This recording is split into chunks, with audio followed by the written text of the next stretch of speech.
அனைவருக்கும் வணக்கம். திண்டுக்கல் மாவட்டம் நிலக்கோட்டை அப்பநாயகன்பட்டி பகுதியை சேர்ந்தவர்தான் 21 வயதுடைய தனலட்சுமி. இவருக்கும் பக்கத்து ஊரை சேர்ந்த பாண்டித்துறை என்ற வாலிபருக்கும் கடந்த சில வருடங்களுக்கு முன்பு திருமணமான நிலையில் 1.5 வயதில் ஒரு பெண் குழந்தையும் இருந்துள்ளது. கணவன் மனைவி இருவருக்கும் இடையே அடிக்கடி வாக்குவாதம் ஏற்பட்டு வந்த நிலையில் கணவனை பிரிந்த தனலட்சுமி அவரது தாய் வீட்டில் வசித்து வந்திருக்கிறார். அப்போது அவரது தந்தை மதுரையில் நடத்தி வந்த கூழ் கடைக்கு சென்று தந்தைக்கு உதவியாகவும் இருந்திருக்கிறார்.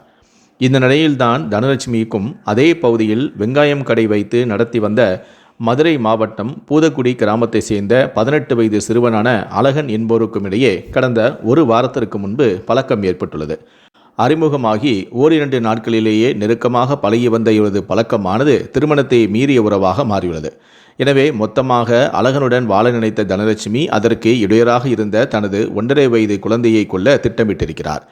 அதன்படி நேற்று முன்தினம் தனலட்சுமி ஊருக்கு செல்வதாக கூறிவிட்டு ஊமச்சிக்குளம் அருகே உள்ள குரந்தகுளம் கண்மாய் பகுதிக்கு சென்ற தனலட்சுமி பெற்ற குழந்தையை கண்மாயில் தூக்கி வீசிவிட்டு பின்னர் குழந்தை இறந்ததை உறுதி செய்து காதலனை தேடி சென்றதாக கூறப்படுகிறது.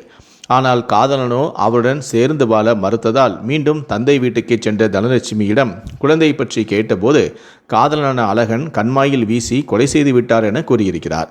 இதை கேட்டு அதிர்ச்சியடைந்த தனலட்சுமியின் தந்தை இது குறித்து போலீசாருக்கு தகவல் அளித்த நிலையில் சம்பவ இடத்திற்கு வந்த போலீசார் குழந்தையின் உடலையும் கைப்பற்றி பிரேத பரிசோதனைக்காக அனுப்பி வைத்து வழக்கு பதிவு செய்து விசாரணை மேற்கொண்டனர். முதற்கட்ட விசாரணையில் காதலன் குழந்தை இருப்பதால் தனலட்சுமியுடன் சேர்ந்து வாழ மறுத்ததாகவும் அதனால் தனலட்சுமியை குழந்தையை கொன்றதும் தெரிய வந்தது. எனவே தனலட்சுமி மற்றும் அவரது காதலனான அழகனை கைது செய்த போலீசார் அவரிடம் தற்போது தீவிரமான விசாரணை மேற்கொண்டு வருகிறார்கள்.